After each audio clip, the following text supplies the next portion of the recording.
இதுதான் நமக்கு வந்து marshalling box ODI oil temperature indication. ஓகேவா?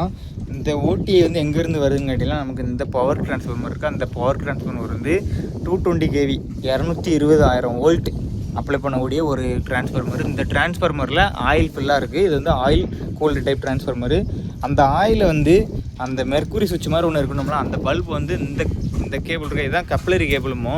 இந்த கேபிள் வந்து ஜஸ்ட்டு கேபிள். இதுக்கு உள்ளேயும் நம்ம நார்மலாக ஒரு அலுமினியம் கோர் மாதிரி யூஸ் பண்ணி காப்பர் ஒயர் வராது. இதுக்குள்ளே ஹோல் இருக்கும். அந்த ஹோலுக்குள்ளே கேஸ் இருக்கும். அப்படி இல்லை மெர்க்குரி இருக்கும். உள்ளே எவ்வளோ ஹீட் இருக்கோ அந்த ஹீட் அப்படியே நமக்கு வந்து சென்ஸ் பண்ணி இங்கே கொடுக்கும். நான் இருக்குதா இந்த கப்ளரி கேபிள். இது வந்து எங்கே வருதுன்னு கேட்டிங்கன்னா ஓடிஐ தானே. ஓடிஐ. இந்த ஓடிஐக்கு இன்கமிங்கை நம்ம கீழே கொடுத்துருக்கோம். இது வந்து உள்ளே போய் நிறையா ஃபங்க்ஷன் இருக்குது. இதில் டேரெக்டாக நமக்கு கொடுத்துருக்கோம்ட்டாங்க. இதில் உள்ள நமக்கு சைடில் வரும் அந்த கேபிள். இந்த காப்பர் கம்பி மாதிரி இருக்கா, அதுதான் அந்த கப்ளரி கேபிள். அந்த கப்ளரி கேபிள்லேருந்து நமக்கு சென்ஸ் ஆகி இந்த ஓடிஐயோட இன்புட்டுக்கு போகும்.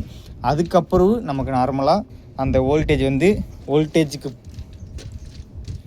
அதுக்கப்புறம் நார்மலாக நமக்கு அந்த கப்ளரி கேபிளோட அவுட்புட்டு உள்ளேருந்து வரக்கூடிய மெர்க்குரியை ஏதோ ஒன்று நமக்கு டிரான்ஸ்ஃபார்மரில் பவர் டிரான்ஸ்ஃபார்மரில் இருக்கிற டெம்பரேச்சர் அப்படியே சென்ஸ் பண்ணி அந்த பர்டிகுலர் டெம்பரேச்சருக்கு எவ்வளோ நமக்கு ரீடிங் காட்டணுமோ அந்த டெம்பரேச்சரை கரெக்டாக கலிப்ரேஷன் பண்ண மாதிரி காட்டும் கண்டிப்பாக.